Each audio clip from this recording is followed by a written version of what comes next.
प्रणाम। भाग्योदय विचार प्रवाह श्रृंखला की 141वीं कड़ी में आपका अभिनंदन। आज 5 फरवरी 2023, 141वां रविवार है आज इस श्रृंखला का। आपका स्वागत करता हूं। आज का विषय गोस्वामी तुलसीदास, उनके राम। एक दिन सोच रहा था कि इस धरती पर युग कोई भी हो, सबने अपना कोई न कोई उत्तराधिकारी बनाया है। संस्थाओं में होड़ लगती है, मेरा अपना कोई उत्तराधिकारी बन जाए।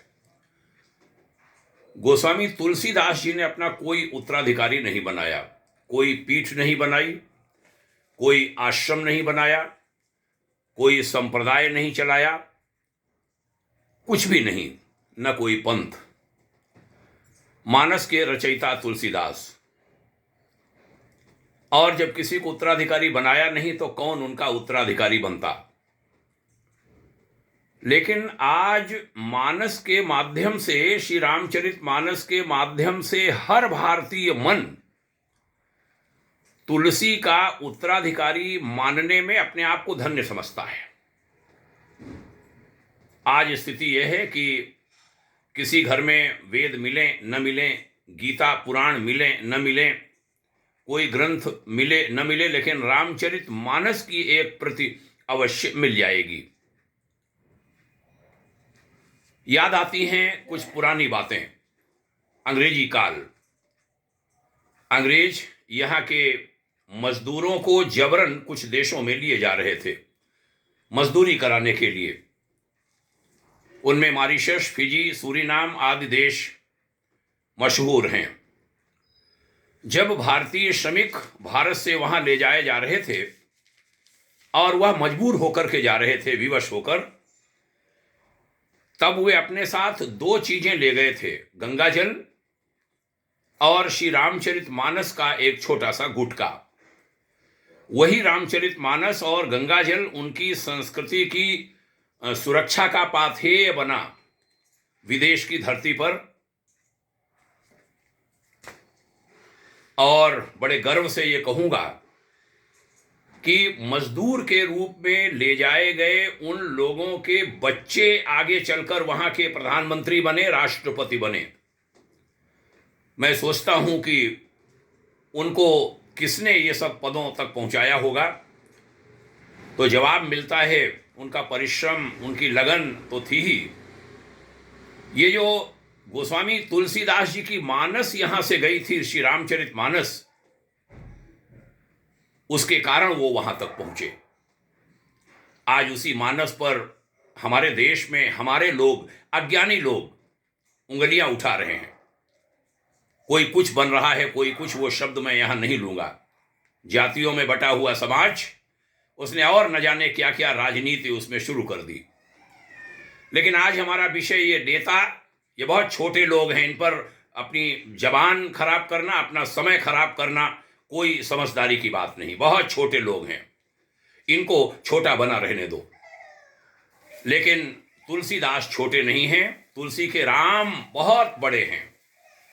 तुलसी के राम की कल्पना अभी हाल में बिहार के श्रीमुख गोपालगंज के श्री सर्वेश कुमार तिवारी ने लिखा।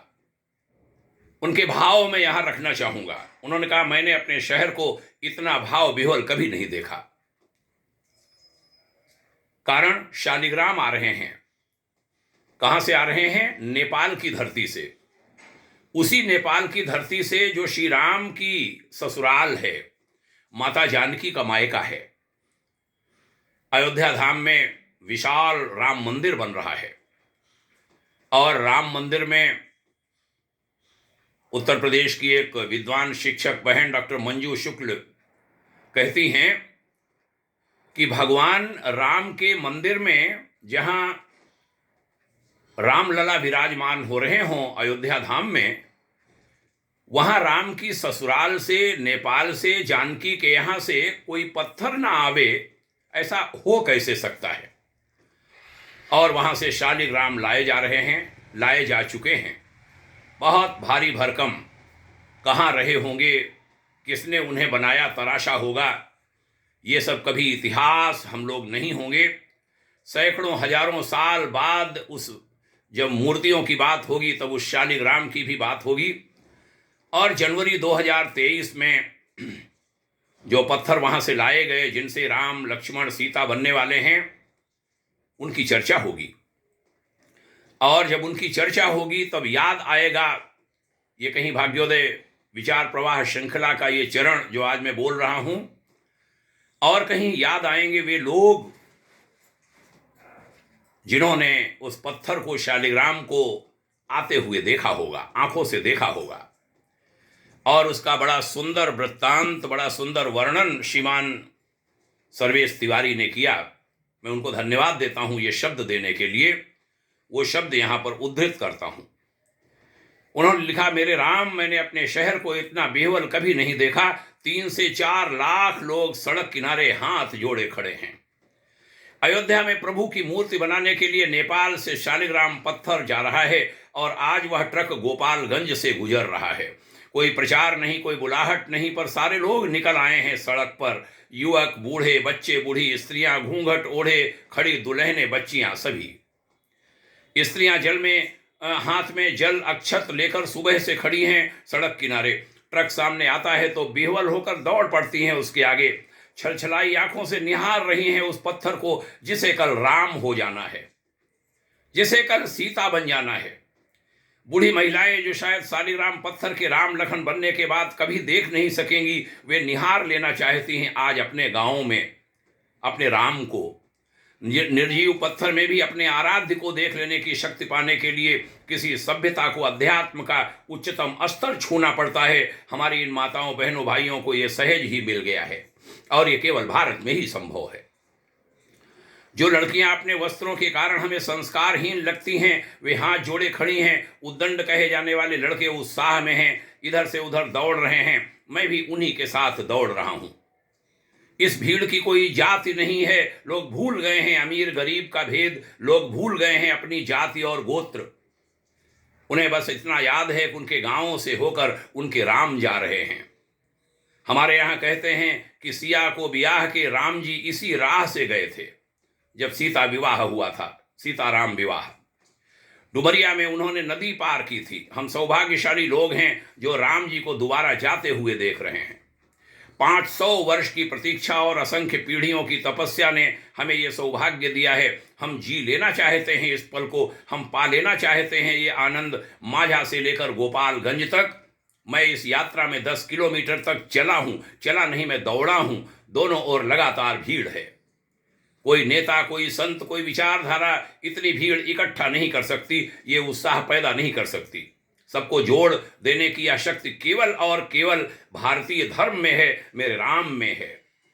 गोपालगंज में कुछ देर का हॉल्ट है, साथ चल रहे लोगों के भोजन की व्यवस्था है, सो घंटे भर के लिए ट्रक रुक गया है। लोग इसी समय आगे बढ़कर पत्थर को छू लेना चाहते हैं। मैं भी भीड़ में घुसा हूं। आधे घंटे की ठेलम ठेल के बाद ठाकुर जी को स्पर्श करने का सुख, आहा, कुछ अनुभव लिखे नहीं जा सकते।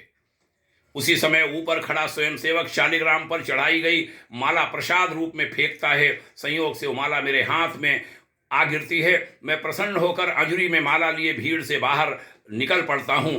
पर यह क्या, किनारे खड़ी स्त्रियां हाथ पसार रही हैं मेरे आगे। भैया एक फूल हमें दे दो, बाबू एक फूल हमें दे दो। अच्छे अच्छे संपन्न घरों की देवियां मेरे सामान्य से व्यक्ति के सामने, मेरे जैसे सामान्य से व्यक्ति के सामने हाथ पसार रही हैं मेरे आगे। ये राम जी का प्रभाव है। मैं सबको एक एक फूल देते निकल रहा हूं, फिर भी कुछ बच गए हैं मेरे पास। ये फूल मेरा सौभाग्य है। कुछ लोग समझ रहे हैं कि 130 रुपए में खरीद कर रामचरितमानस की प्रति जलाकर वे हमारी आस्था को चोटिल कर देंगे। उन मूर्खों को क्या बताएं, और उन मूर्खों के पीछे खड़ी हुई राजनीतिक पार्टियां, उन पर क्या हम टिप्पणी करें। ये भीड़ गवाही दे रही है कि राम जी का ये देश अजर अमर है, ये सभ्यता अजर अमर है, राम अजर अमर है। बड़े दुख के साथ, बड़ी पीड़ा के साथ, आनंद के इन क्षणों में भी पीड़ा छलक रही है। हमारे अज्ञानी राजनेताओं की इधर जो जबान चल रही है उस पर। सौभाग्य का विषय है कि उनमें से कुछ हमारी बहनें, कुछ भाई निकल करके आ रहे हैं जो बोल रहे हैं और ऐसे लोगों को चुप कराने का प्रयास कर रहे हैं। लेकिन अज्ञानी कहां चुप होंगे, वो तो अपने आप को बर्बाद करके ही मानेंगे। राम का विरोध जिसने भी किया वह सफल नहीं हो सकता, उसको बर्बाद होना है, क्योंकि वो महाकाल भगवान शिव, सदा शिव बहुत बुरा मानते हैं जब उनके राम का कोई विरोध करता है। तुलसीदास का विरोध, उनकी मानस का विरोध राम का विरोध है। और फिर वह त्रिनेत्र खोलते हैं, और भगवान शिव का त्रिनेत्र खुलना तो दूर, जब भौहें उनकी पलक थोड़ी सी झपकती है बहुत मुश्किल होता है। बड़े बड़े लोग धूल धूसरित होते हैं। हिमालय के ऋषि कहे गए हैं 21वीं सदी उज्जवल भविष्य लेकर आ रही है, और वह सब कुछ अब दिखने लगा है। संभल जाएं ना समझ, काश समझ आ जाए इन मूर्खों को, और यह मूर्ख अपनी मूर्खता छोड़ें। थोड़े समय की राजनीति, 2 दिन का जीवन है तुम्हारा। हमारे देश की आस्था को चोटिल मत करिए, आप कुछ नहीं कर पाएंगे उसके सामने। आज की भाग्योदय विचार प्रवाह श्रृंखला में यह विषय, जैसा मैं कहता हूं कि प्रासंगिक विषय होता है, साप्ताहिक चर्चा में, रविवासरीय चर्चा में, वह हमने यह लिया ज्वलंत मुद्दा।